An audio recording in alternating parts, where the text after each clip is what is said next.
మన ప్రభువును ప్రియ రక్షకుడైన యేసుక్రీస్తు ప్రభుల వారి అతి శ్రేష్టమైన నామంలో ఈ ఫిబ్రవరి మాసం ఈ 3వ ఆదివారం ఆరాధనలో పాలుపంపులు పొంది దేవుని బిడ్డలను మీ అందరికీ వందనాలండి. అందరికీ వందనాలు. దేవుడు ఎంతవరకు మనలను మన కుటుంబాలను కంచివేసి ఈ సంవత్సరంలో ఇది 47వ రోజు. 47 రోజుల పాటు ఆయన రెక్కల నీళ్ళు భద్రపరిచి ఆరోగ్యాన్ని ఇచ్చి ఆయుష్నిచ్చిన దేవునికి ఒక క్షణం అందరూ 2 చేతులు ఎత్తి స్తోత్రం చెప్దాం. హల్లెలూయా, హల్లెలూయా, హల్లెలూయా. కొద్దిసేపు మనం దేవుని మాటలు విందాం. దేవుని మాట జీవం కలిగిన మాట. మనుష్యుడు రొట్టె వలన కాక దేవుని నోట నుండి వచ్చే ప్రతి మాట వలన జీవిస్తాడు. ఆ మాట మనకు తెలిసిందే. అయితే ఆ మాటని మనం ప్రతిరోజు వింటున్నాం. దేవుని ఆహారాన్ని, వాక్యమైన ఆహారాన్ని భుజిస్తున్నాం. అయితే ఆత్మీయతలో ఎదుగుతున్నామా? గడిచిన 2 వారాలుగా ఒక మాట వింటూ వస్తున్నాం. చూడండి ఒకసారి.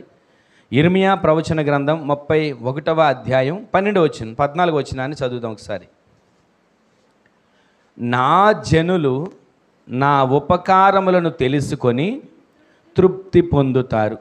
అందరి మాట చెప్పండి, నేను చెప్తాను. నా జనులు నా ఉపకారములను తెలుసుకొని తృప్తి పొందుతారు. ఈ రోజు నుంచి ఈ వాగ్దానం మనందరి జీవితాల్లో దేవుడు నెరవేరుస్తున్నాడు. ఆమె చెప్పండి. గడిచిన 2 వారాలకు వింటున్నాం, ఈ 3వ వారం వింటున్నాం. అయినా ప్రతి మాట మన జీవితాల్లో దేవుడు స్థిరపరచాలి. నేనేదో చెప్పాను, మీరేదో విన్నారు, అయిపోయింది, వెళ్ళిపోయామని అనుకోవడం కాదు. ప్రతిరోజు ఈ వాక్యాన్ని మీరు ఎత్తిబట్టి దేవుని మీ ఇంట్లో కుటుంబ ప్రార్థనలో ప్రార్థన చేసుకోవాలి. ప్రతిరోజు సందేశం వినబడుతుంది. ప్రతిరోజు ఒక వాగ్దానం వినబడుతుంది. ప్రతిరోజు దేవుని ఆత్మకార్యాలు మన జీవితంలో జరగడానికి దేవుడు ఇష్టపడుతున్నాడు. అయితే ఆయన చేసే మేలులు మనం పొందుకోవాలంట. అసలు అక్కడ రాసిన మాట ఏంటో తెలుసా? నా జనులు నా ఉపకారములన్నిటిని తెలుసుకున్న తర్వాత తృప్తి పడతారు. గడిచిన కొన్ని వారాలు వింటూ వస్తున్నాం కదా, తృప్తి ఉండట్లా. తింటున్నాం, తృప్తి ఉండట్లా. సంపాదిస్తున్నాం, తృప్తి ఉండట్లా. ఇంతకీ మనందరం ఇక్కడ కూడిన వారం ఆయన జనులమేనా? ఒక అనుమానం. నేను ఆయన జనాంగానేనా? ఆయన ప్రజనేనా? ఆయన బిడ్డనేనా? మనలో ఒక అనుమానం ఉంటుంది. ఈ రోజున ఆయన సంధికి వచ్చిన నీవైనా నేనైనా మనందరం ఎవరో తెలుసా? నేను ఫలానా అండి, ఫలానా ఇల్లండి, ఫలానా ఇంటి పేరండి, ఫలానా వంశం అండి అని అనుకుంటున్నాం. బాగానే ఉంది, మంచిదే. ఈ లోకంలో ఉన్నంత వరకు ఇవి మనకు అవసరం. అయితే ఈ లోకంలో ఉంటుండగానే మనము మన ఆత్మీయ తండ్రి, మన పరలోకపు తండ్రి, ఆయన రాజ్యంలో మనల్ని అడుగు పెట్టడానికి మనల్ని ఇక్కడ ఒక వధువు సంఘముగా సిద్ధపరుస్తున్నటువంటి తండ్రి, ఆయన కొరకు మనం జీవించగలుగుతున్నామా? ఆయన జనులు అని పిలువబడగలుగుతున్నామా? ఆయన జనులైతేనంట ఆయన చేసిన ఉపకారాలను తెలుసుకుంటారు.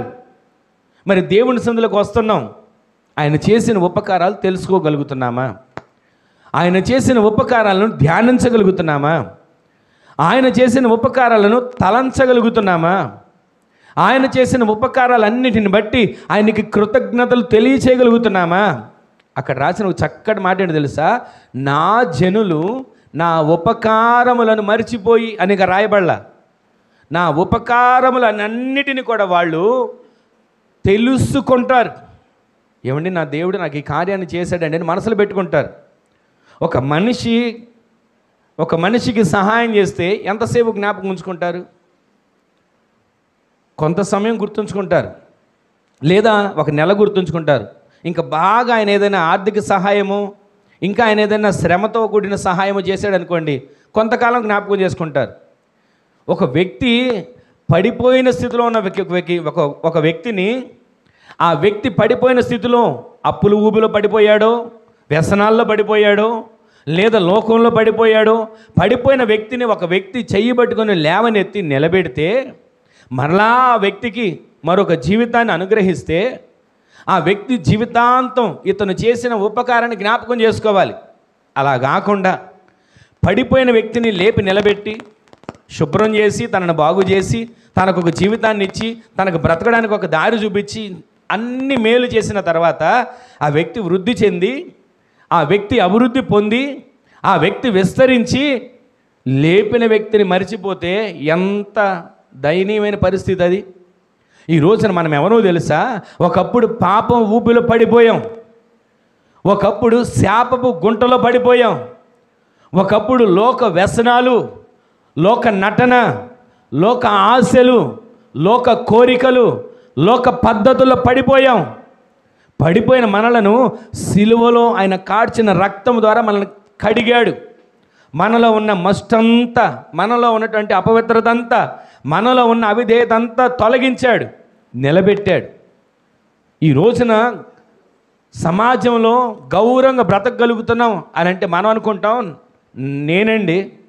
నేను చేసే పని అండి, నేను కట్టుకున్న ఇల్లండి, నాకున్నటువంటి కనకం అండి అని అనుకుంటున్నాం. కానీ క్రీస్తు రక్తం ద్వారా మనల్ని ప్రతిరోజు కడుగుతున్నాడు. ప్రతిరోజు క్రీస్తు రక్తం ద్వారా మనల్ని శుద్ధి చేస్తున్నాడు. అపవిత్రత అంటకూడదు, నా బిడ్డలు మలిన పడకూడదు, నా బిడ్డల్లో ఏ రకమైనటువంటి ఈ లోక పద్ధతులు ఏలుబడి చేయకూడదు, నా బిడ్డల్లో ఏ రకమైన లోక ఆశలు నెరవేర్చబడకూడదు అని ప్రతిరోజు మనల్ని సిలువలో రక్తం కార్చిన ఆ రక్తం ధారలుగా మన మీద ప్రోక్షిస్తూనే ఉన్నాడు. ఆ రక్తం చేత కడగబడుతున్నాం. మరలా వెళ్ళి అపవిత్రత అంటించుకొని మరలా సిలువ చెంతకొచ్చారని క్షమించయ్యా అని ఎన్నిసార్లు. ఒకసారి ఎవరైనా మన పిల్లలు తప్పు చేస్తే, రే అలా చేయకూడదు, ఇదిగో ఇలా ఉండాలని చెప్తున్నాం, రెండోసారి వాడు జాగ్రత్త పడతాడు.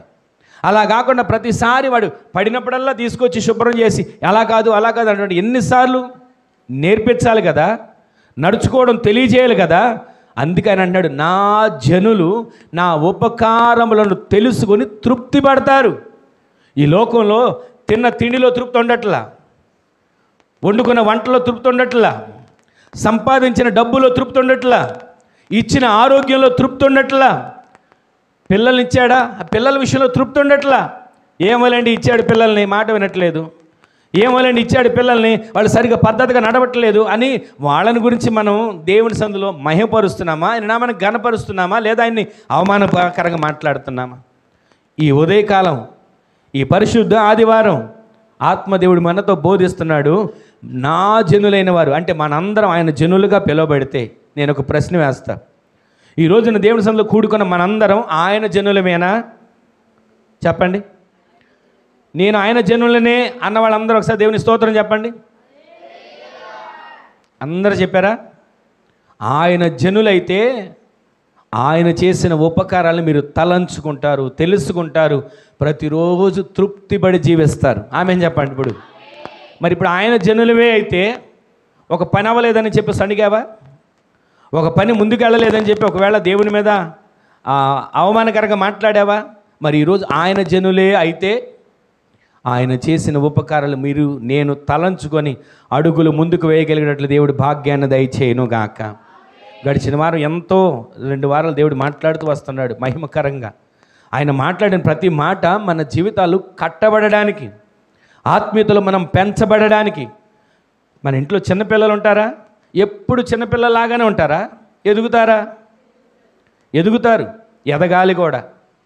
మరి అలా కాకుండా మరి మా ఆత్మీయ జీవితంలో నేను ఇంకా పసిపిల్లోళ్ళలాగానే ఉంటానండి, పాలు తాగే పిల్లోళ్ళలాగానే ఉంటానండి, నేను ఎదగనండి అని అనుకొని ఆత్మీయ జీవితంలో అక్కడే సతికిలు పడిపోతే నిత్యరాజ్యాన్ని ఎలా స్వతంత్రించుకుంటాం?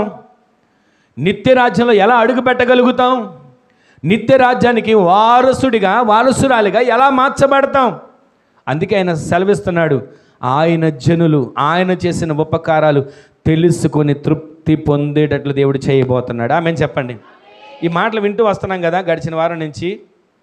ఆయన చేసిన ప్రతి మేలుడు ఉపకారాలు కొన్ని వింటూ వచ్చాం. దైవజనుడు, ఆ దైవజనుడికి పరిచయం చేసిన ఒక వ్యక్తి షూనేమీరాలు, ఆమెడ గురించి వింటూ వచ్చాం. తర్వాత ఆయన ఉపకారాలు తెలుసుకున్నారు. ఈ రోజున మనకు ఉన్నటువంటి నష్టపోవడానికి కారణం ఏంటి చెప్పనా? మన ఆత్మీయ జీవితం నష్టపోవడానికి ఒక బలమైన కారణం ఏంటి చెప్పనా? తెలుసుకోవలసిన వాటిని తెలుసుకోం, వ్యర్థమైన వాటిని తెలుసుకుంటాం. అసలు దేవుడు ఏమంటున్నాడు? నా జనులు నా ఉపకారాలు ఏం చేయాలి చెప్పండి అందరూ. ఆయన ఉపకారాలు ఏం చేయాలి? అందరు చెప్పండి, ఇటు నుంచి స్వరం ఎత్తండి. ఆయన జనులు ఆయన ఉపకారాలను ఏం చేయాలండి? తెలుసుకోవాలి. ఆయన ఉపకారాలు తెలుసుకుంటున్నామా, లోకంలో వార్తలు తెలుసుకుంటున్నామా? ఆయన ఉపకారాలు తెలుసుకుంటున్నామా? వదినా, పలానోళ్ళ ఇంట్లో జరిగిందంటగా తెలుసా? పలానోళ్ళ ఇంట్లో ఆ అబ్బాయి పక్కన ఇంట్లో డబ్బులు తీసేసాడని తెలుసా? ఆ అమ్మాయి అయితే ఆ ఇంట్లో ఫోన్ తీసుకొచ్చేసినాడు తెలుసా? ఇవి తెలుసుకుంటున్నామా? దేవుని ప్రజలైన మనం, ఆయన జనులైన మనం లోక వార్తలు తెలుసుకుంటున్నామా?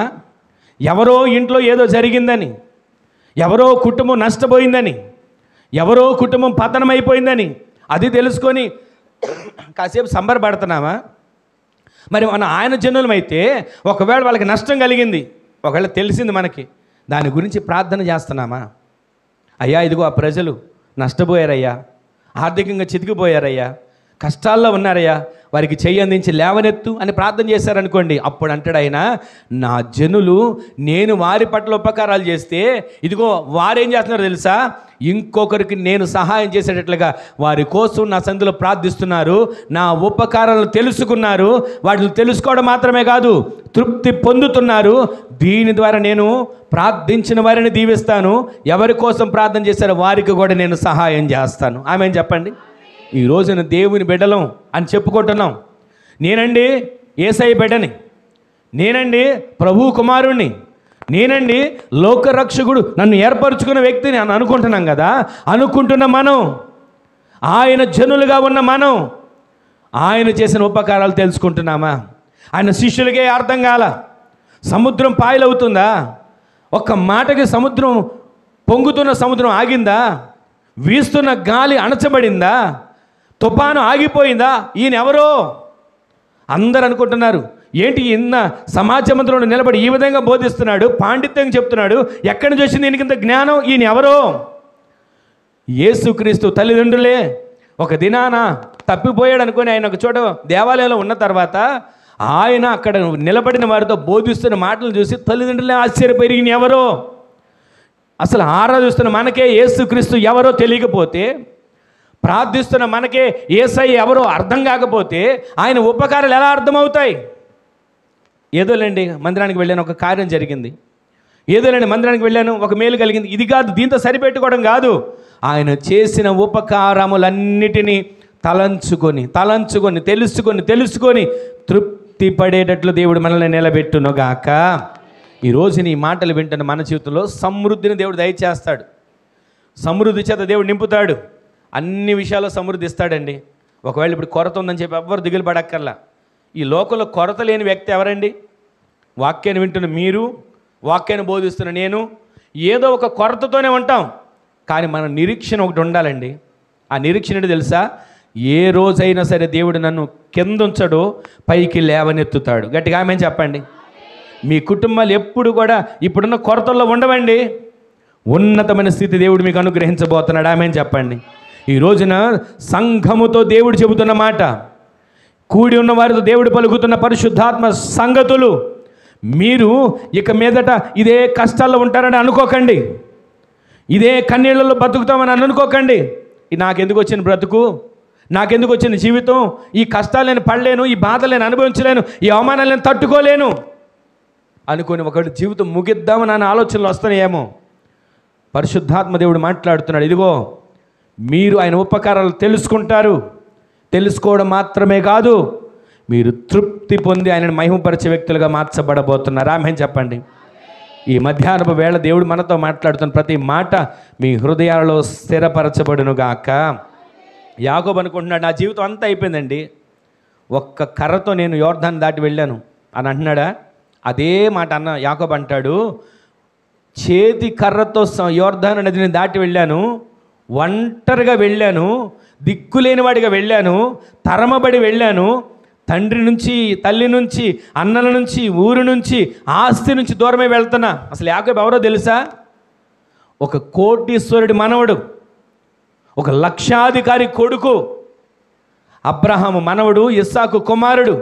కానీ అనామకుడిగా, దిక్కులేనివాడిగా, ఒంటరిగా ప్రయాణం మొదలుపెట్టిన ఆ వ్యక్తి అంటాడు, నా దేవుడు నన్ను మరిచిపోలా, చేతి కర్రతో పట్టుకుని యోర్దాను దాటి వెళ్ళానా, తల్లి చూస్తేనేమో అబద్ధం ఆడమంటే ఆడాను, ఈలోపు తల్లి అంటుంది, అరే నాన్నకి కోపం వచ్చినా అన్నకు కోపం వచ్చి నేను చంపేస్తారా, ఊరు వెళ్ళిపో ఇక్కడి నుంచి ముందు వెళ్ళిపో. అమ్మా నువ్వే కదా చెప్పమన్నావు, సరే చెప్పమన్నా లేరు, అయిపోయింది. ఇప్పుడు ఆ గొడవ అంత ఎందుకు, నువ్వు ముందు ఇల్లు విడిచిపెట్టి వెళ్ళిపో అని తరిమేసిందండి. తల్లి చూసుకుంటుంది అనుకుని అబద్ధం చెప్తే ఆ తల్లే ఇల్లు విడిచి వెళ్ళిపో అని అంది. కానీ ఒంటరిగా వెళ్ళిన ఆ వ్యక్తి అంటాడు, ఒంటరిగా వెళ్ళా, ఈ రోజున నా ఆస్తి, నా బలగం, నా మంద, నా పనివారు, నా భార్యలు, నా పిల్లలు ఎంతమందో తెలుసా అని గర్వంగా చెప్పుకుంటున్నాడండి. ఈ రోజున మీరు ఒంటరిగా ఉన్నాను అనుకుంటున్నారేమో, ఏ సహాయం లేదనుకుంటున్నారేమో, నాకే ఆధారం లేదనుకుంటున్నారేమో. మీరు యోర్ధాను దాటబోతున్నారు. ఆమేన్ చెప్పండి. గడిచిన నెల నుంచి మనం వాగ్దానం వింటున్నాం కదా, మీరు అడుగుపెట్టు ప్రతి స్థలమును మీకు ఇచ్చుచున్నాడు. ఆమేన్ చెప్పండి. ఈ వాగ్దానం మీరు మర్చిపోవద్దు. ప్రతిరోజు చేతులెత్తి ప్రార్థన చేయండి. మన సంఘపక్షంగా దేవుడిచ్చిన వాగ్దానం అది. మీరు అడుగుపెట్టు ప్రతి స్థలము మీకు ఇచ్చుచున్నాను. అయితే మీరు లేవాలి, యోర్ధాను దాటాలి. మీరు లేవాలి, పరిశుద్ధపరుచుకోవాలి. మీరు లేవాలి, నిబంధన మందసాన్ని వెంబడించాలి. మీరు లేవాలి, మందసాన్ని మోస్తున్న యాజకుల్ని మీరు వెంబడించాలి. ఆమేన్ చెప్పండి. ఇవన్నీ చేసామా? చేసిన తర్వాత ఈ నెల మనకిచ్చిన వాగ్దానం ఏంటంటే, నా జనులు నా ఉపకారాలు తెలుసుకొని తృప్తి పడతారు. ఈరోజు మీరు తృప్తి పడాలండి. పిల్లల్ని ఇచ్చిన దాన్ని తృప్తి పడాలి. వేలకు వేలు మనం సంపాదించకపోవచ్చు, ఉన్న దాంట్లో సంతోషంగా భార్య, భర్త, పిల్లలు హాయిగా జీవిస్తే అంతకు మించి ఆస్తి ఏం కావాలండి? ఒక్కొక్కసారి నేను మన బిడ్డలను చూస్తా, వాళ్ళ సంతోషం చూసినప్పుడు నాకు ఎంత ఆనందం వేస్తుందంటే, దేవా కుటుంబాలను మీరు జ్ఞాపకం చేసుకున్నారయ్యా, కనికరించారు, ప్రతిరోజు సంతోషంతో నింపుతున్నారు, నీకు వందనాలని చెప్పి దేవుని స్తుతిస్తుంటా. మన బిడ్డలందరి కొరకు ప్రతిరోజు మేము చేసే ఒక ప్రార్థన తెలుసా, ఏదో కోటీశ్వరులుగా మార్చబడిపోవాలి అని అనుకోవడం అంత మాత్రమే కాదు. మనకు ఉన్న దాంట్లో తృప్తి కలిగి మనం సంతోషంగా ఒక ముద్ద అన్నం తినగలిగి కంటి నిండా నిద్రపోగలిగితే అంతకు మించి ఆరోగ్యమే ఉందండి, అంతకు మించి ఆస్తే ఉంది. కోట్లు కోట్లు ఆస్తి ఉంది, ఒక 2 ఇడ్లీ కూడా తినలేకపోతే ఆస్తి దేనికి చెప్పండి? సంపాదన ఉంది, డాక్టర్ అంటాడు ఇదిగో నువ్వు కొలత ప్రకారం 100 గ్రాముల అన్నం తినాలి అంతే అంటాడు. ఇంకా ఆస్తి ఉండి ఏం లాభం? ఇంటి నిండా స్వీట్లు ఉంటాయి, డాక్టర్ అంటాడు ఒక్క స్వీట్ కానీ తిన్నావా ఆ రోజుతో నీ పని అయిపోద్ది అంటాడు. ఇంకెందుకు ఇంకా ఆస్తి ఆస్తి ఆస్తి అని మనం ఎవ్వరు ఆస్తుల కోసం పరుగులు తీయక్కర్లా. మీరు ఆత్మీయతలో నడిపించబడ్డ మొదలు పెట్టండి, ఆత్మీయతలో పరుగులు తీయడం మొదలు పెట్టండి, మీకు కావలసిన ఆస్తి మీ వెంట వచ్చేట్టు దేవుడు చేయబోతున్నాడు. ఆమేన్ చెప్పండి. ఈ మధ్యాహ్నం వేళ ఇదిగో ఈ మాట మీరు రాసి పెట్టుకోండి, ఈ సమయాన్ని మీరు గుర్తుపెట్టుకోండి. మీరు పరిశుద్ధత వైపు పరుగులు తీయండి, పరిశుద్ధత వైపు మీరు పరిగెట్టడం మొదలు పెట్టండి, ఆత్మీయతలో ఎదగడం మీరు అలవాటు చేసుకోండి. మీ అవసరతలన్నీ దేవుడు తీర్చేయడం, మీ వెనక మీ అవసరతలన్నీ దేవుడు తీర్చుకుంటూ రాబోతున్నాడు. ఆమేన్ చెప్పండి. విశ్వసించండి ఈ మాటను మీరు మనసులో దాచుకోండి. నేను పరిశుద్ధత వైపు పరుగులు తీస్తానయ్యా, ఆత్మీయతలో ముందుకు పోరాడతానయ్యా అని మీరు అడుగులు వేయడం మొదలుపెట్టండి. గడిచిన వారం వింటూ వచ్చాం కదా, ప్రియుడా నీవు ఆత్మలో వర్ధిల్లుచున్న ప్రకారం అన్ని విషయాల్లో వర్ధిల్లాలి. ఆత్మలో మొదట వర్ధిల్లితే చాలండి, ఆటోమేటిక్ దేవుడు మన అవసరతలన్నీ తీర్చుకుంటూ వస్తాడు. ఆమేన్ చెప్పండి. కష్టాలు ఉన్నాయని, అప్పులు ఉన్నాయని, వేదనలు ఉన్నాయని, బలహీనతలు ఉన్నాయని, శరీరంలో రోగాలు ఉన్నాయని అసలు కలవరపడకండి. ఇవన్నీ మనము ఆత్మీయతలు ఎదగడానికి ఒక మనకి మెట్టు. ఇవన్నిటిని మనం ఎక్కుతూ ఆత్మీయతలను సొంతం చేసుకునే వ్యక్తులుగా మనము మార్చబడదాము గాక. మనకు దేవుడు సమృద్ధిని ఇస్తాడు, మనకు దేవుడు సమృద్ధిని దయచేస్తాడు. ఈరోజు నుంచి విశ్వసించండి, అదే సమృద్ధి మీ కుటుంబాల్లో దేవుడు అనుగ్రహించును గాక.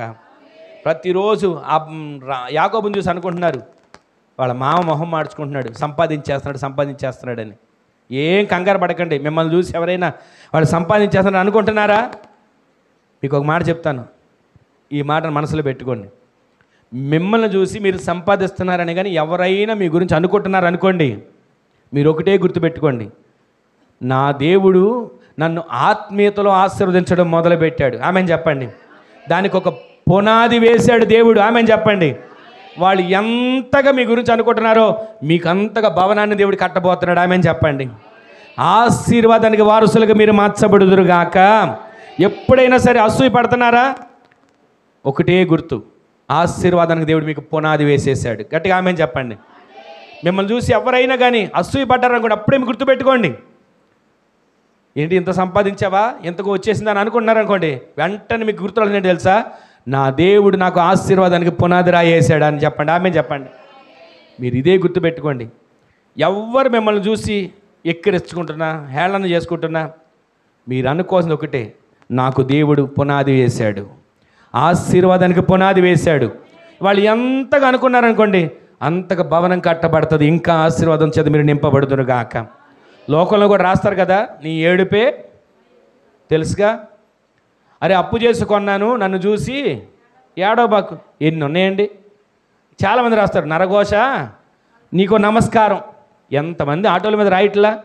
ఈ రోజున దేవుని సందుకు వచ్చిన నీవు, ఒకరు నిన్ను చూసి అసూయపడుతున్నారు, ఒకరు నిన్ను చూసి ఒకవేళ ఈడేదో సంపాదించేస్తాను అనుకుంటున్నారు అనుకో, వెంటనే నీవు నేను అనుకోవాల్సి తెలుసా, నా దేవుడు నన్ను ఆశీర్వదించడం మొదలుపెట్టాడు. చెప్పండి గట్టిగా. ఆశీర్వదించడం మొదలు పెట్టడం కాదు, దానికి బిల్డింగ్ కట్టడానికి పునాది వేశాడు. ఆ పునాది మీద ఉన్నతమైన బిల్డింగ్ నీ కొరకు దేవుడు కట్టునుగాక. ఆ విధంగా దేవుడు మనల్ని ఆశీర్వదిస్తాడండి, సమృద్ధినిస్తాడు. అయితే ఆయన జనులమైన మనం ఆయన చేసిన ఉపకారాలన్నిటిని తెలుసుకొని తృప్తిగా మనం జీవించేటట్లుగా సమృద్ధి దేవుడు దయచేయునుగాక. అలాంటి సమృద్ధి దేవుడు ఇస్తాడు. రెండో మాట మీకు చూపిస్తాను, అదే సమృద్ధిలో, ఆశీర్వాదంలోనే. ఒకసారి చూడండి, అపోస్తల కార్యాల గ్రంథం త్వరగా చూడండి, 4వ అధ్యాయం 8, 9 వచనాలు చూడండి ఒకసారి. అపోస్తల కార్యాల గ్రంథం 4వ అధ్యాయం 8, 9 వచనాలు. పేతురు పరిశుద్ధాత్మతో నిండినవాడై ఇట్ల నేను, ప్రజల అధికారులారా, పెద్దలారా, ఈ దుర్బలునికి చేయబడిన ఉపకారమును గూర్చి వాడు దేని వలన స్వస్థత పొందినని నేను మిమ్మును విమర్శించుచున్నాను. ఒకసారి చేతులెత్తి దేవునికి స్తోత్రం చెప్పండి. హల్లెలూయా. ఆయన జనులు ఆయన చేసిన ఉపకారాలు తెలుసుకుంటారు. ఆ తెలుసుకున్న దాంట్లో మొదటి మాట ఏంటంటే, మనము సమృద్ధి చేత నింపబడతాం, కొలత లేనటువంటి దీవెన చేత నింపబడతాం. దానికి పునాది దేవుడు వేశాడు. నిర్మాణకుడు ఆయనే, శిల్పకారుడు ఆయనే, సమస్తాన్ని సృజించేవాడు ఆయనే. ఇక మీరు నాకు ఈ సమస్య ఉందే, ఈ బాధ ఉందని కలవరపడొద్దు. ఖచ్చితంగా దేవుడు ఈ రోజు నుంచి కార్యం చేయబోతున్నాడు. ఆమెను చెప్పండి. ఒకటి, ఆయన చేసిన ఉపకారాలు తెలుసుకునే దాంట్లో మనకు సర్వ సమృద్ధిని దయచేస్తాడు. అదే మొదటి మాటలోనే రెండవ మాటను మీకు జ్ఞాపకం చేస్తున్నాను. అదేంటంటే, పేతురు గారు అంటున్నాడు, ఒక వ్యక్తికి స్వస్థత వచ్చింది. అందరు వినండి, ఒక వ్యక్తికి స్వస్థత వచ్చింది, కాళ్ళు లేవు, దేవాలయం దగ్గర కుంటోడిగా కూర్చునేవాడు, వెళ్ళే వాళ్ళని వచ్చే వాళ్ళని అయ్యా కొంచెం ధర్మం చేయండి అని అడిగేవాడు. ఆ వ్యక్తిని ఎప్పుడు అతను తన జీవితం అలాగే సాగుతూ ఉంటే ఒక దినాన పెద్ద పెద్ద అంగీలు వేసుకొని వచ్చారు. వాళ్ళని చూసి వీళ్ళు ఏదో నాకు కొంచెం ఎక్కువ ఇస్తారనుకుంటున్నాడు. వినండి, ఎక్కువ ఇస్తారేమో అని అనుకుంటా ఉంటుంటే ఈలోపు వాళ్ళు ఏమన్నా తెలుసా, మా తట్టు చూడు అని అన్నారు. ముందు అధ్యాయాలు 3 అధ్యాయాలు మా తట్టు చూడు అని అనగానే వెంటనే మనసులో అనుకున్నాడు, ఆహా నన్ను చూడమంటున్నారు, ఏదో గట్టిగానే ముడుతుంది అని అనుకున్నాడు. కానీ తర్వాత జరిగింది ఏంటంటే, నీవు మనసులో అనుకుంటున్నావేమో మేమేదో ఇచ్చేస్తామని, మా దగ్గర వెండి బంగారాలు అస్సలు లేనే లేవు, డబ్బు అనేదే లేదు, మరి ఎందుకు వచ్చారయ్యా ఊపుకుంటా, ఎందుకు చూడమన్నారు మమ్మల్ని, ఎందుకు నా తట్టు చూడన్నావు అని ఆ వ్యక్తి ఏం అడగల. వెంటనే వాళ్ళు అన్న మాట ఏంటి తెలుసా, నాకు కలిగినదే నేను నీకు ఇస్తున్నాను. గట్టిగా ఆమేన్ చెప్పండి. ఏం కలిగింది వాళ్ళకి? నజరేయుడైన యేసు క్రీస్తు నామమున లేచినాడు. ఒక్క మాట విడుదల చేశారండి. చెయ్యగానే అప్పటి వరకు ఒక 4 మోసుకొచ్చి కూర్చోబెడితే అడుక్కునేవాడు. 4 మోసుకొచ్చి కూర్చోబెడితే దేవాలయంలోకి వెళ్ళే వాళ్ళని, దేవాలయం నుంచి బయటకు వచ్చేవాళ్ళని అయ్యా అయ్యా అయ్యా అని అడిగేవాడు. కానీ ఎప్పుడైతే ఆ దేవాలయంలోకి వెళ్తున్నటువంటి పేతురు, యోహానులు మా తట్టు చూడు మాకు కలిగినది నీకు ఇస్తాం, మా తట్టు చూడు మాకు కలిగింది నీకు దయచేస్తాం, ఇంతకాలం వీధి బయట కూర్చొని అడుక్కుంటున్నావు, ఇంతకాలం నీ ప్లేస్ ఎక్కడా అంటే మెట్ల దగ్గర, ఇంతకాలం నీ ప్లేస్ ఎక్కడా ఇదిగో గుమ్మం దగ్గర, ఇంతకాలం నీ ప్లేస్ ఎక్కడా ఇదిగో పలానా మందిరానికి ఎక్కుతున్నప్పుడు మెట్టు నా ప్లేసు, నేను అక్కడే ఉంటానయ్యా వీధిలోనే, నేను అక్కడే ఉంటానయ్యా మందిరం బయటే, నేను నడవలేను కాళ్ళు లేవు, నేను నడవలేను నడిపించే పరిస్థితి నాకు లేదు అని చెప్పి ఎంతసేపు అక్కడే ఉంటే పేతురు యోహాను రావడం వచ్చారు. నజరేయుడైన యేసుక్రీస్తు నామమున లేచినాడు అని ఎప్పుడైతే చెప్పారో లేవడం మొదలుపెట్టాడు, నడవడం మొదలుపెట్టాడు. తర్వాత మీరు వెనక్కి తిరిగి ఇంటికి వెళ్ళిన 3వ అధ్యాయం చదవండి. మందిరంలోకి గంతులు వేస్తూ వెళ్ళాడు. ఈ రోజున దేవుని మందిరంలో ఆనందిస్తున్నామా? ఆ వ్యక్తి కాళ్ళు లేవు, కాళ్ళు లేనంత వరకు మందిరం బయట ఉన్నాడు, మెట్ల మీద ఉన్నాడు. ఎప్పుడైతే కాళ్ళు వచ్చాయో ఇక నా స్థానం ఇది కాదు, నా ప్లేస్ ఇది కాదు, నా పరిస్థితి మెట్లు కాదు, దేవాలయంలోకి నేను ఎక్కి వెళ్ళబోతున్నాను. గట్టిగా ఆమేన్ చెప్పండి. ఈ రోజున మీరు తృప్తి పడేవారిగా, సమృద్ధి కలిగిన వారిగా ఉండాలంటే మీరు దేవాలయములోకి ఎక్కి వెళ్ళే వ్యక్తులుగా మార్చబడుదురుగాక. అంత మాత్రం కాదంట, మందిరానికి వచ్చి ఈశ్వరోమంటకు వచ్చి కూర్చోవడం కాదంట, గంతులు వేస్తూ మందిరంలో హర్షించే వారిగా మార్చబడుదుముగాక. కొందరు ఉంటారండి, మందిరంలోకి వచ్చినా ఆనందం ఉండదు, మందిరంలోకి వచ్చినా సంతోషం ఉండదు. ఎప్పుడు వదిలిపెడతాడో ఏమో, ఎప్పుడు అవుతుందేమో, ఇంటి దగ్గర ఉండిన కూర ఏమైపోద్దో, పిల్లలు తినేస్తారో, పిల్లులు వచ్చి తినేస్తాయి అని చెప్పి ఎంతసేపు ఆలోచనలే. ఈ రోజున దేవుని మందిరానికి వచ్చింది దేనికి? మనకేదో ఖాళీ ఉండి కాదు, లేదా మనకేదో కాసేపు కనబడి వెళ్దామని కాదు. ఆయన మందిరంలోనికి వస్తే గంతులు వేసే గుంపులో దేవుడు మనల్ని నిలబెట్టబోతున్నాడు. ఆమేన్ చెప్పండి. ఈ రోజున మనము ఇంటి దగ్గర ఉన్నంతవరకు సమస్యలు ఉన్నాయా? ఇంటి దగ్గర ఉన్నంతవరకు కష్టాలు వెంటాడుతున్నాయా? అయినా కానీ ఈ కష్టాల్లో కూడా నా దేవుని నేను స్తుతిస్తాను. ఆమేన్ చెప్పండి. ఎందరో భక్తులు పాటలు రాశారు కదండి, ఎన్ని బాధలున్నా ఇబ్బందులైనా నీ మాట చాలయ్యా అని. ఆ మాట కోసం మనం ఇక్కడికి వచ్చాం. నేను మాట్లాడితే మీకేం ఒరిగేది లేదు, జరిగేది లేదు. ఇక్కడ నేను నిలబడిన వాడిని నిమిత్త మాత్రున్నే, ఇక్కడ నేను నిలబడిన వాడిని ఒట్టివాడినే. కానీ నా దేవుని మాట మీ హృదయాలను తాకునుగాక, నా దేవుని మాట మీ సమస్యలు పరిష్కరించునుగాక. ఏదో ఆరాధన అయినాక ఒక చిన్న ప్రార్థించుకుని వెళ్ళిపోతాను అనుకోకండి. వాక్యం వెల్లడుతున్నప్పుడే ఆ మాటలో ఉన్న శక్తి మిమ్మల్ని తాకగానే మీకు స్వస్థత కలగబోతుంది. ఆమేన్ చెప్పండి. ఆ మాటలో ఉన్న శక్తి మిమ్మల్ని తాకగానే మీ సమస్యలు తొలగించబడబోతున్నాయి. ఆమేన్ చెప్పండి. ఈ మధ్యాహ్నపు వేళ దేవుని సందులో చేరిన మీరు నిశ్చయముగా ఆయన చేసిన ఉపకారాలు తెలుసుకొని తృప్తి చెందేవారిగా మీరు మార్చబడుదురుగాక. మొదటిది సమృద్ధి అయిన తృప్తినిస్తాడు. రెండవది మనకి ఆరోగ్యంలో ఏ బలహీనతలు ఉన్నాయో వాటన్నిటి నుంచి కూడా విడిపించి మనల్ని తృప్తిపరుస్తాడు. మీకు ఒక మాట జ్ఞాపకం చేస్తాను. అక్కడికి వచ్చి అంటున్నారు, వెంటనే వాళ్ళు అడుగుతున్నారు, చదివాం కదా ఎందడా 8వ వచనం ఏమని రాయబడి ఉంది? పేతురు పరిశుద్ధాత్మతో నిండిన వాడే ఇట్లైనను. ఏమని అంటున్నాడండి? ఎలా నిండాడంట? పేతురు పరిశుద్ధాత్మతో నిండిన వాడే మాట్లాడడం మొదలుపెట్టాడు. మీరు ఆలోచించండి, ఒక సేవకుడు, ఒక విశ్వాసి దేవుని సందులో మనం మాట్లాడే ప్రతి మాట ఎలా ఉండదు తెలుసా? సాధారణంగా సంతలో మాట్లాడేట్టుగా మాటలు ఉండకూడదు.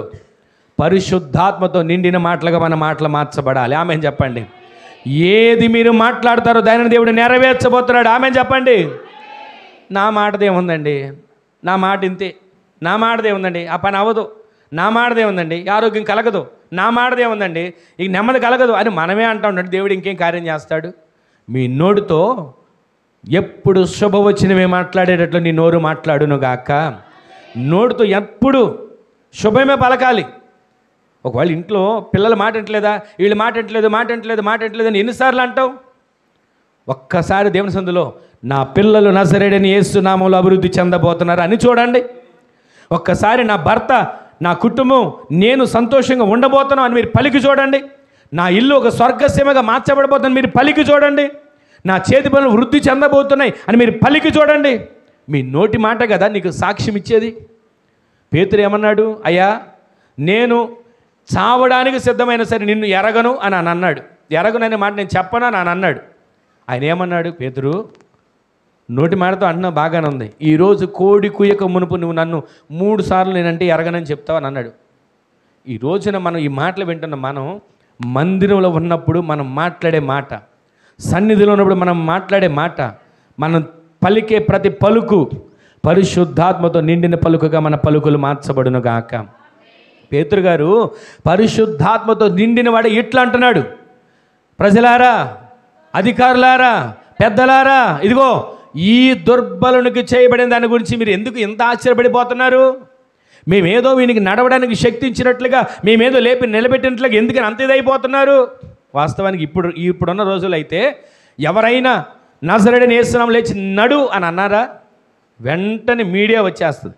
వచ్చేసి ఎలా లేచాడు, ఏం చెప్తే లేచాడు, ఇవన్నీ ఇక టీవీలో ఇంటర్వ్యూలు, ఇంకా కొంతమంది దానికి గిట్టనోళ్ళు, దానికి రకరకాలుగా పోస్టులు, ఇవన్నీ వచ్చేస్తాయి.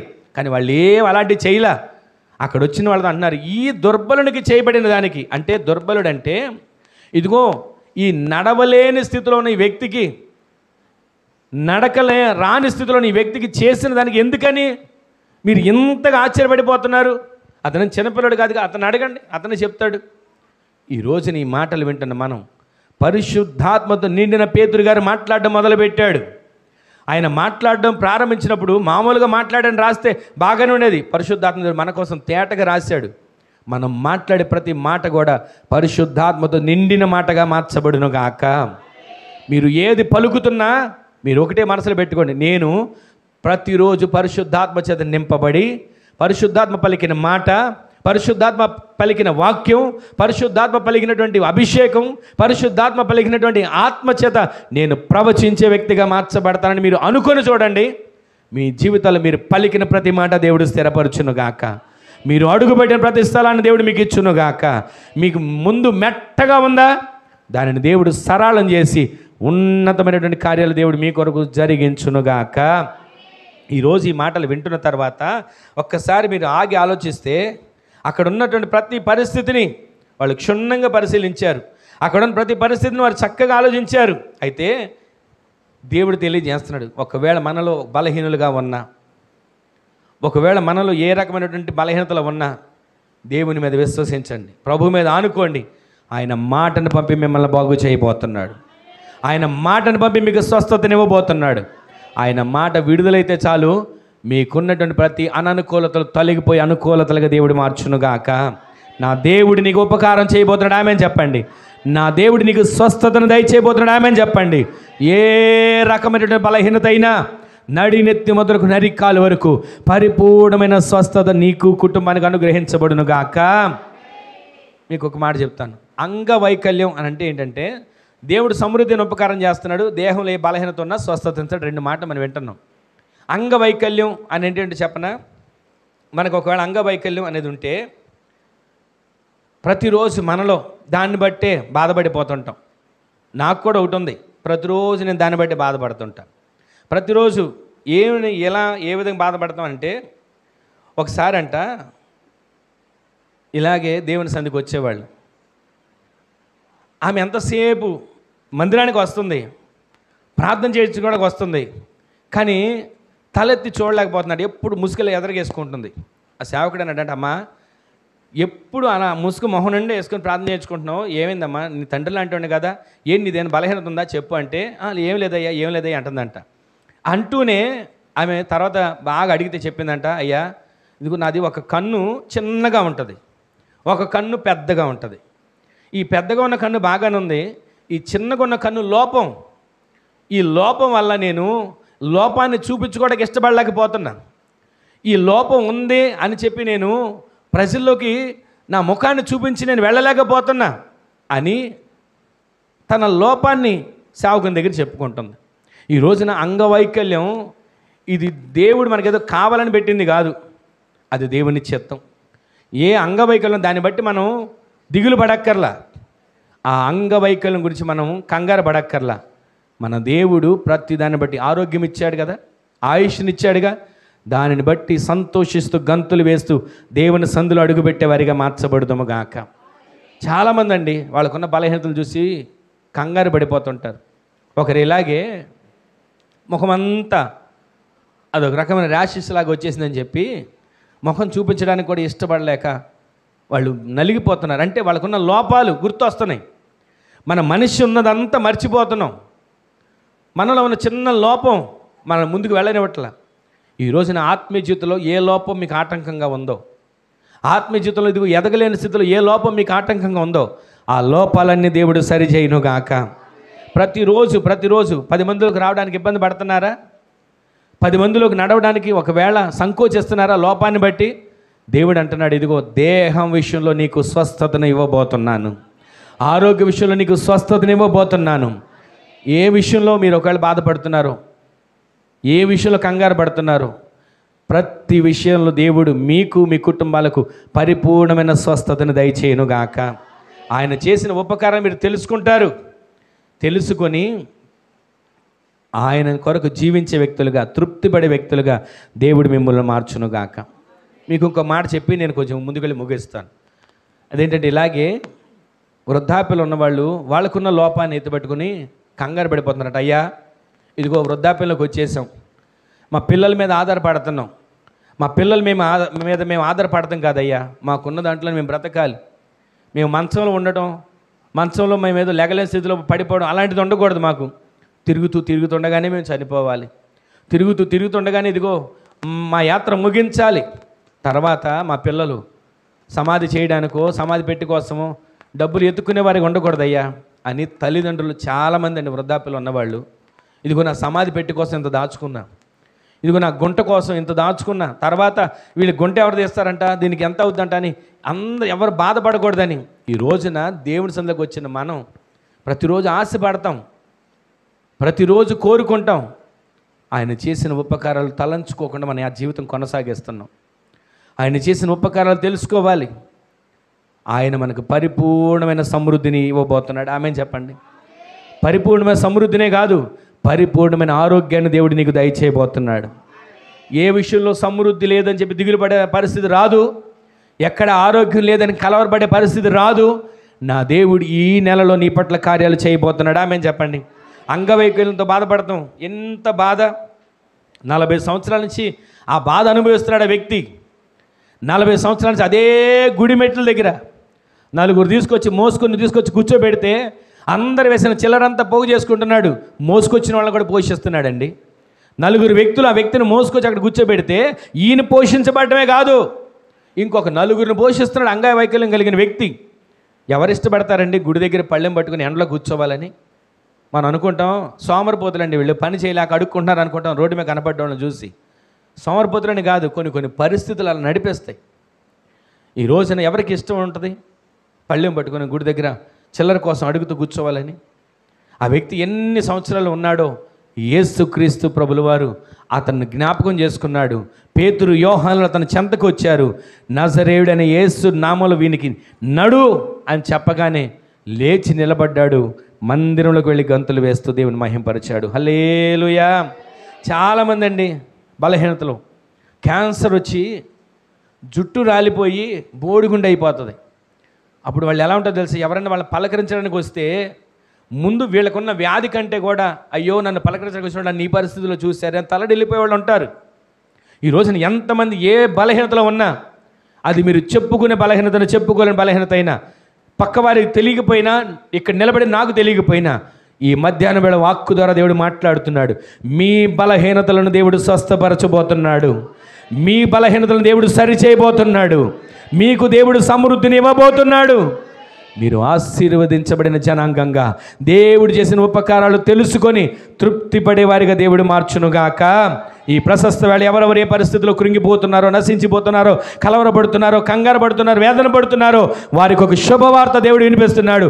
మీ కలవరాలన్నీ కొట్టివేయబడబోతున్నాయి. మీ కన్నీరు తొడవబోతుంది. మీ దుఃఖము నాట్యముగా మార్చబడబోతుంది. మీ నోటి నిండా నవ్వు కలిగే కార్యాలు నా దేవుడు చేయునుగాక. ఒక వ్యక్తి వచ్చి అంటాడు, అయ్యా అందరూ నన్ను తోసేశారు, అందరూ నన్ను విడిచిపెట్టేశారు, ఊరి బయట కుష్టు రోగంతో ఉన్నానయ్యా, నీకేమైనా ఇష్టమైతే నన్ను శుద్ధినిగా చేయవా అని అడిగితే యేసుక్రీస్తు ప్రభువు ఒకే ఒక మాట అన్నారు, నాకు ఇష్టమే. ఊళ్ళో వాళ్ళందరూ నిన్ను రోగం వచ్చింది అంటున్నారా? నీకు రోగంగా ఉన్నా సరే నీవు నాకు ఇష్టమే, నువ్వు శుద్ధుడిగా మార్చబడు. ఈ రోజున ఏ బలహీనతను చూసి కంగారు పడిపోతున్నారు.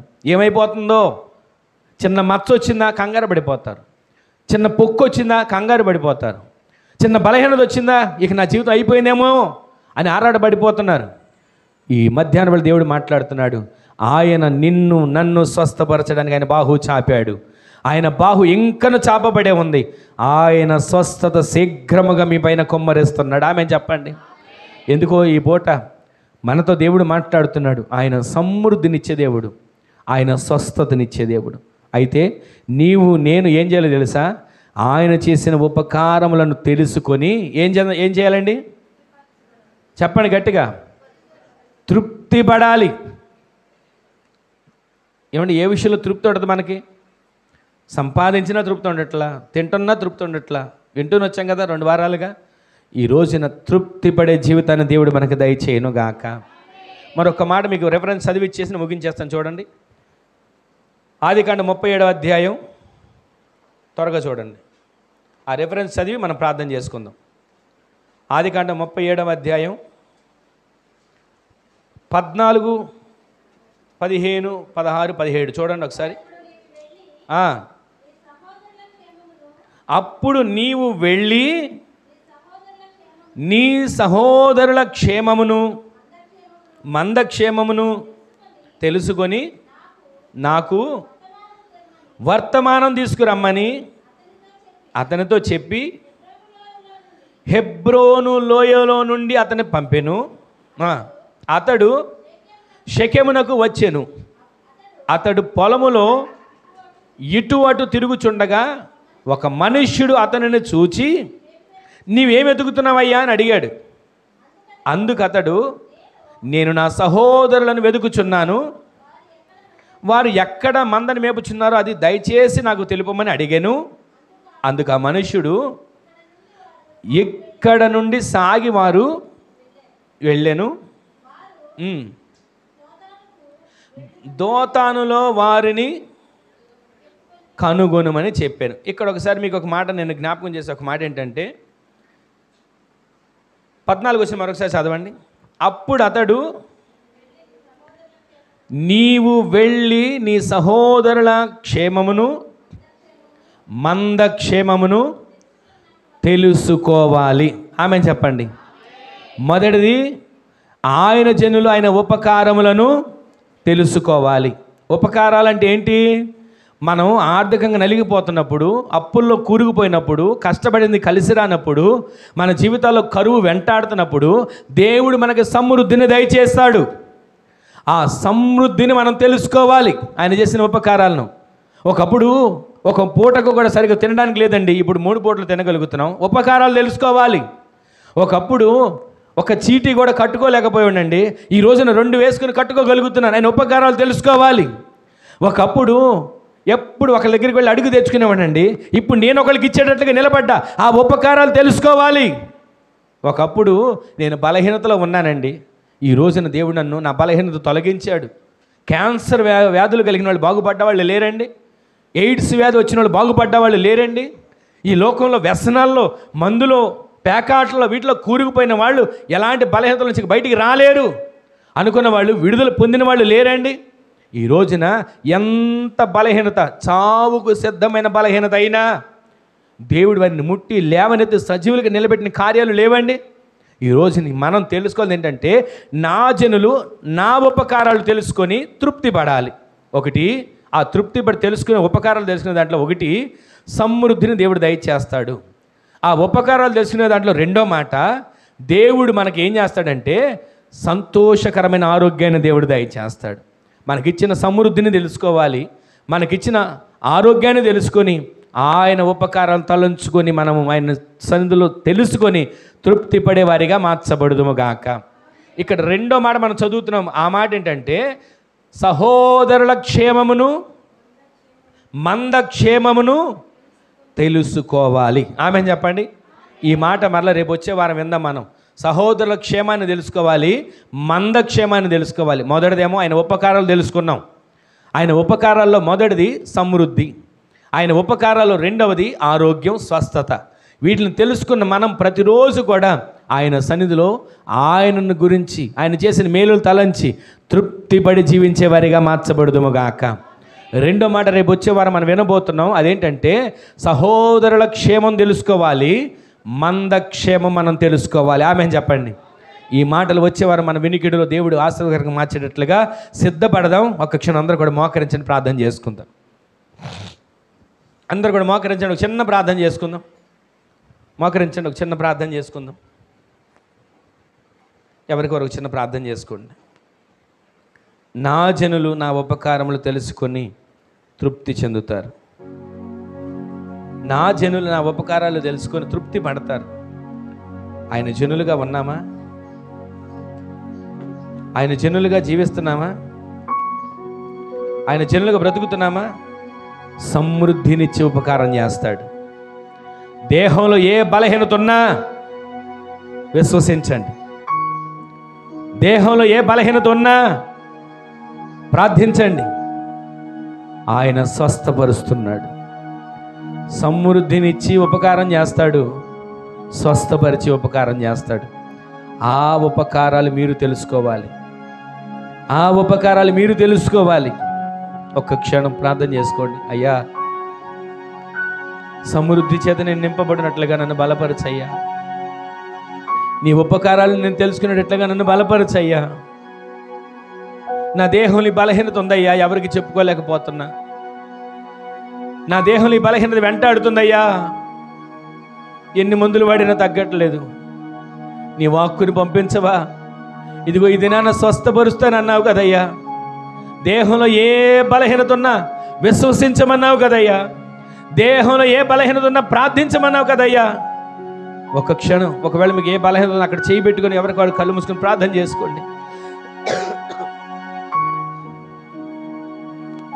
ఒకవేళ ఎక్కువగా బలహీనత ఉంటుంది, మీ తల మీద చేయి పెట్టుకొని ప్రార్థన చేసుకుంటూ ఉండండి. దేవుడు ఈ మధ్యాహ్నం వేళ మిమ్మల్ని తాకబోతున్నాడు. ఈ మధ్యాహ్నం వేళ దేవుడు మిమ్మల్ని ముట్టబోతున్నాడు. ఆయన వస్త్రపు చెంగులో ఉన్న ప్రభావం మీ పైకి పంపబోతున్నాడు. తండ్రి, నన్ను బాగు చేయండి అయ్యా. నా బలహీనతను బట్టి నేను బయటికి వెళ్ళలేకపోతున్నా. నా బలహీనతను బట్టి నలుగురిలోకి నేను నడవలేకపోతున్నా, ఉండలేకపోతున్నా.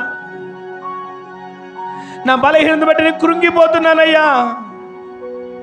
ఇంటి మీద ఒంటరిగా ఉన్న పిచ్చుకు వలె మూలుగుతున్నాను ప్రభువా. నా బలహీనత నుంచి విడిపించండి అయ్యా. నా బలహీనత నుంచి నన్ను బాగు చేయండి అయ్యా. సమృద్ధి లేక నలిగిపోతున్నానయ్యా. తెల్లవారితే ఏమవుతుందో అని చెప్పి దిగులుతో కుమిలిపోతున్నానయ్యా. సమృద్ధిని నాకు దయచేయి ప్రభువా.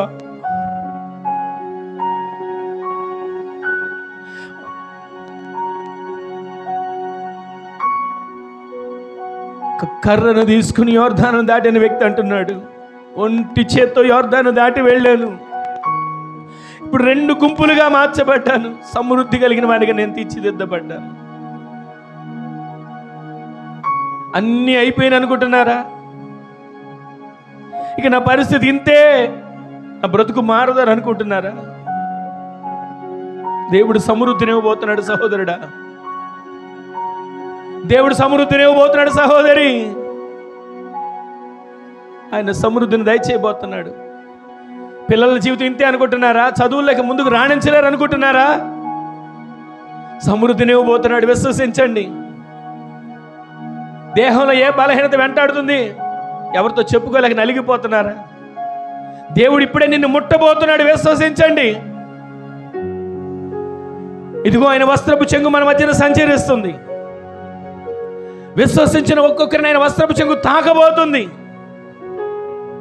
విశ్వసించండి. అయ్యా నన్ను ముట్టండి, అయ్యా నన్ను ముట్టండి అని అడగండి. దేవుడు పరిపూర్ణమైన విడుదల ఇవ్వబోతున్నాడు. చేసుకోండి, ప్రార్థన చేసుకోండి. ఆయన జనులు ఆయన ఉపకారాలు తెలుసుకొని తృప్తి చెందుతారు. తృప్తి లేని జీవితం బ్రతుకుతున్నారా? తృప్తి లేని జీవితం గడుపుతున్నారా? అన్నీ ఉన్న సమాధానం లేక, తృప్తి లేక బాధపడుతున్నారు. ఏ ఆర్థిక ఇబ్బందులు, ఏ అప్పుల సమస్యలు, ఎంత కష్టపడుతున్నా కలిసి రాని పరిస్థితులు. ఈరోజు ఆయన అంటున్నాడు, సమృద్ధి చేత నీకు ఉపకారాన్ని ఆయన చేయబోతున్నాడు. దేహంలో స్వస్థత లేదా? విశ్వసించండి. ఏ బలహీనత వెంటాడుతుంది? ఒక క్షణం ప్రార్థన చేసుకోండి. నడి నెత్తి మొదలుకు నరికాలు వరకు ప్రతి అవయవాన్ని దేవుడు శుద్ధీకరిస్తున్నాడు.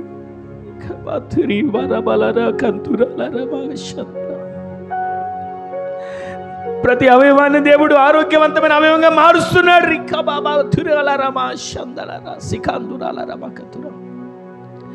నీ చర్మం పైన ఆయన రక్తాన్ని ప్రోక్షిస్తున్నాడు.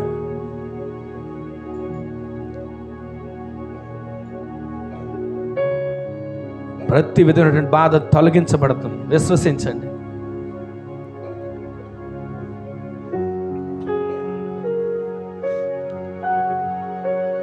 మహిమగల మా తండ్రి,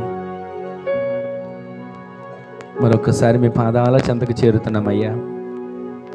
ఎంతైనా నమ్మదగిన దేవుడవు, చాలిన సరిపోయిన వాడు.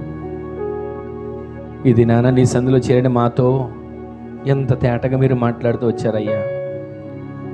నా జనులు నా ఉపకారములను తెలుసుకొని తృప్తి నొందుతారని. అవునయ్యా, అన్ని విషయాల్లో ఆర్థికంగా నలిగిపోతున్న బిడ్డలు ఉన్నారు. కష్టపడుతున్నా కడుపు నిండా ఒక ముద్ద తినలేని బిడ్డలు ఉన్నారు ప్రభువా. సమృద్ధినిచ్చి ఉపకారాలు చేయండి ప్రభువా. సమృద్ధినిచ్చి ఉపకారాన్ని బిడ్డల కొరకు మీరు అనుగ్రహించండి ప్రభువా. బిడ్డల ప్రతి అవసరతలు తీర్చండి ప్రభువా. బిడ్డల కన్నీరు తొడవండి ప్రభువా. బిడ్డల జీవితంలో నీ బాహువును చాపండి అయ్యా. ఆకాశపు వాకిళ్లను విప్పండి ప్రభువా. పట్టజాలనంత విస్తారమైన దీవెల చేత బిడ్డలని నింపండి ప్రభువా. ప్రతి కరువు తొలగిపోవాలి, ప్రతి కన్నీరు తొడబడాలి. బిడ్డలు దర్శించండి నాయన. కుమిలిపోతున్నారయ్యా, ఎవరికి చెప్పుకోగలుగుతారయ్యా. తండ్రి, సమృద్ధినిచ్చి ఉపకారాన్ని చేస్తానన్నారు కదయ్యా. బిడ్డలందరినీ సమృద్ధి కలిగిన వారిగా మార్చండి ప్రభువా. సమృద్ధి కలిగిన బిడ్డలుగా మా బిడ్డలు తీర్చిదిద్దండి ప్రభువా. ఎవరు కరువులు కూరల్లో ఉండకూడదయ్యా. ఏ కుటుంబంలో ఆర్థిక సమస్యలు ఉండకూడదయ్యా. అయ్యా, ఈ నెలలో ఈ వాగ్దానం ఒక్కొక్కరి జీవితాలను నెరవేర్చండి తండ్రి. కార్యాన్ని చేయండి ప్రభువా. అప్పుల సమస్యల్లో నలిగిపోతున్నారయ్యా. పిల్లలకి ఒక పూట కూడా కడుపు నిండా ఆహారం పెట్టుకోలేని స్థితిలో నలిగిపోతున్నారయ్యా. కష్టపడుతున్నది వడ్డీలు పాలైపోతుందయ్యా. బిడ్డలను ఒక్కసారి జ్ఞాపకం చేసుకోండి అయ్యా. మీరు మాట్లాడుతూ వచ్చారు కదయ్యా, సమృద్ధి అనే ఉపకారాన్ని చేస్తారన్నారు కదయ్యా. బిడ్డల జీవితంలో కార్యాన్ని చేయడం నాయన. వారికి కలిగిన సమస్తము ఆశీర్వదించబడినట్లుగా, అభివృద్ధి పొందినట్లుగా కృప చూపించండి. రెండవదిగా, నేను స్వస్థతనే ఉపకారాన్ని చేస్తానన్నారు కదయ్యా. బిడ్డలను స్వస్థపరచండి అయ్యా. ఏ బలహీనతలు ఉన్నాయో, ఏ అనారోగ్యం వెంటాడుతుందో, నడినెత్తి మొదలుకు నరికాలు వరకు బిడ్డలను మీరు ముట్టండి నాయన. ఆనాడు వస్త్రపు చెంగుతో స్వస్థతనిచ్చినవాడా, నాకిష్టమే శుద్ధుడివిగా మార్చబడని చెప్పినవాడా, త్రోవ పక్కనున్న వ్యక్తి కేక వేస్తే నిలిచి కార్యాన్ని చేసినవాడా, నిలిచి పిలిచావు కదయ్యా. మా జీవితంలో కూడా మాకున్న ప్రతి బలహీనతలు తొలగించండి. మా బిడ్డలో ఉన్న ప్రతి బలహీనతలు తొలగించండి. చర్మం పైన మీ రక్త ప్రోక్షణ, అవయవాలపైన మీ రక్త ప్రోక్షణ, ఎముకలపైన మీ రక్త ప్రోక్షణ, మూలుగులపైన మీ రక్త ప్రోక్షణ, కండరాలపైన మీ రక్త ప్రోక్షణ, నాయన ప్రతి నరములపైన మీ రక్త ప్రోక్షణ, తలలో మీ రక్త ప్రోక్షణ, కళ్ళలో మీ రక్త ప్రోక్షణ అయ్యా. వారి వినికిడి కలిగిన చెవులపైన మీ రక్త ప్రోక్షణ, వారి చేతులు కాళ్ళు పైన మీ రక్త ప్రోక్షణ ఉంచండి. మీ బిడ్డలందరిలో ఉన్న ప్రతి బలహీనతలు తొలగింపచేయండి. నడుము బలహీనతలు యేసు నామములో తొలగిపోవాలి. నడుము బలహీనతలు యేసు రక్తములు ఇప్పుడే కాల్చివేస్తున్నాం.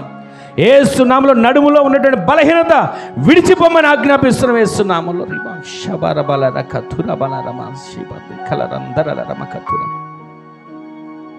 ప్రతి బలహీనతను తొలగింపచేసి ఆరోగ్యంతో మీ బిడ్డల దేహాలను మీరు నింపమని తండ్రి. ఇదిగో నాయన, ఎంతమంది చిన్న బిడ్డలు ఉన్నారో చదువుల్లో జ్ఞానం ఇవ్వండి. ఆత్మీయతలు ఎదగడానికి కృప దయచేయండి.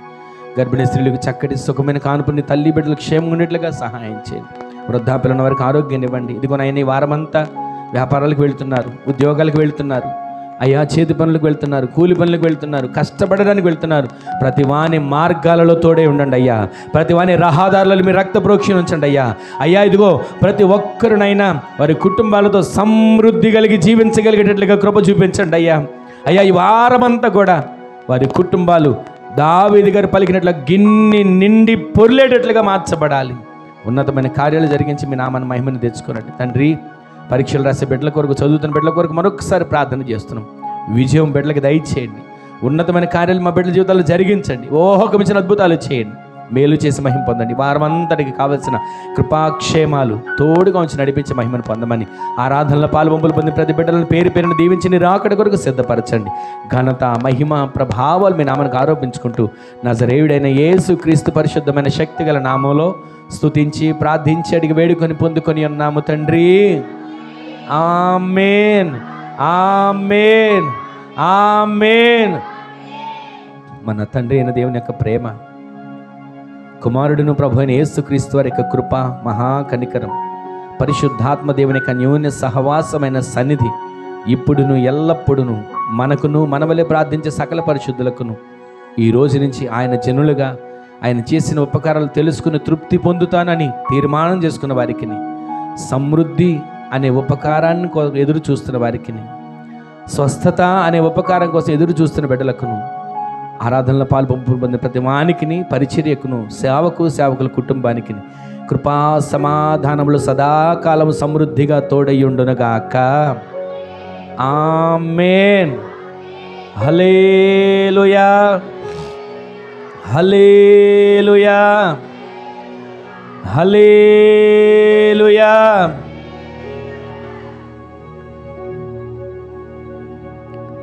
అందరికీ వందనాలండి. ప్రభు మిమ్ములను, మీ కుటుంబాలను ఆశీర్వదించునుగాక.